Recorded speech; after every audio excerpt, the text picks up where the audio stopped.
I understand my constitutional obligations pursuant to the 6th and 14th Amendments of the United States Constitution, the corresponding sections of the Georgia Constitution, I'm required to make a full and complete statement to the court. For the record, and if God forbid this goes up on appeal for the appellate courts or another tribunal, commission, or administrative body, I was told, based upon information and belief, that when we arrived at 8:30, 9 o'clock today, we did not come into your courtroom until almost 11:30.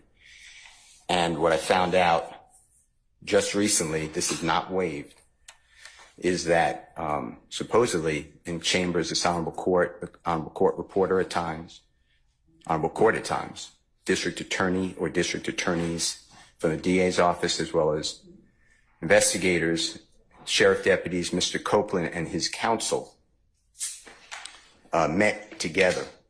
None of the defense team, to my knowledge, was aware that this was going on.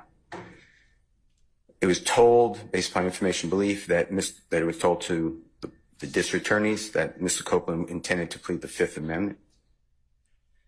Then I was told, based upon information belief, that Adrian Love, the lawyer for Mr. Copeland, and this court were together, and Ms. Love made representations that John Melnick supposedly spoke with some attorneys for the accused and wrote an email to Ms. Love, to Adrian Love, stating that Mr. Melnick does not represent the witness, and that Mr. Melnick wrote an email saying F you, and then somehow that email was CC'd to me. That never... Mr. Steele, can I interrupt you for just a second? I'm kind of disturbed because that's ex parte. All that was an ex parte conversation. How did you find out about any of that? Well, I'm disturbed too, and the reason I'm asking you a question. How did you find out about it? I'm going to ask you the question. Okay. Scuttle, if you look at SCUDDER versus State, which is 298 Georgia, 438, it's Division 2, 782 Southeast 2D 638, 2016. Our highest court says when a court meets, because Mr. Copeland comes in, meets with the court supposedly made statements, which I assume is somewhat accurate based upon what you just said. We're entitled, Mr. Williams and every other person wrongly charged here is entitled under the Georgia Constitution to be present. That's a critical stage. It's just like when you meet with me, and you and Mr. Adams meet with me, and others have met with me. It's those are ex parte for a lot of different other reasons, but I will certainly note that for purposes of record. Well, I'm going forward. What I was told was that Mr. Copeland said... And you haven't answered my question yet. I'm not going to answer that question. You're not? No, I will not answer that question. Why will you not answer that question? Because I want to make sure that what I say is accurate, and I'm not trying to... No. I'm asking you, how did you get this information? I'm not telling the court. What I'm saying is based upon information... Okay, well, listen, if you don't tell me how you got this information, then you and I are going to have some problems. We can have... I have problems right now. Okay, I know. Look, I don't want to know about your problems, okay, at this point in time. All I'm asking you at this point in time is, how did you come upon this information? Look, if the case gets reviewed, the record's going to be available for our appellate court and for whatever reason. But it's disturbing that how somehow you have surreptitiously gotten information in regards to the court's private ex parte conversation with a party.